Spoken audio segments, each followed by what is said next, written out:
कालपासून उपोषणाला पुन्हा बसलेले आहे, यावर कसं पाहतात?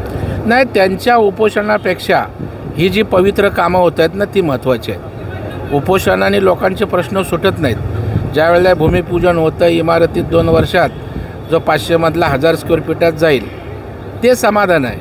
त्यांच्या मागण्यांसाठी येऊन उपोषण करा मुंबईत. मला वाटतं राजकीय नौटंकी लोकांना आता आवडत नाही आहे. तेच विषय, त्याच गोष्टी. मला वाटतं सरकार सगळ्या गोष्टी करतं आहे, करायला तयार आहे. काय उपोषणांची नौटंकीची आवश्यकता आहे? एकनाथ शिंदे उपमुख्यमंत्री पद घ्यायला तयार नव्हते, मात्र सर्व आमदारांनी त्यांची समजूत घेतली.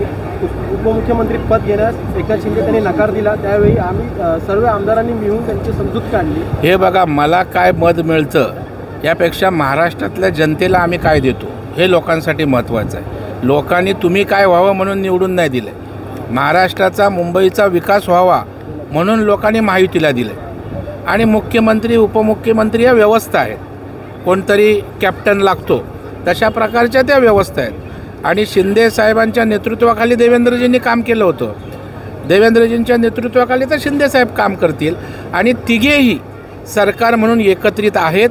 काही अडचण नाही आहे. कारण आम्ही कोण आहोत यापेक्षा महाराष्ट्राला काय देतोय हे महत्त्वाचं आहे. लोकांची ती अपेक्षा आहे.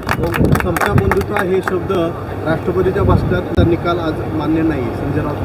संजय राऊत बाष्पळ बडबडत असतात आणि तुम्ही लोक पण नको तेवढी त्यांना पब्लिसिटी देत असतात.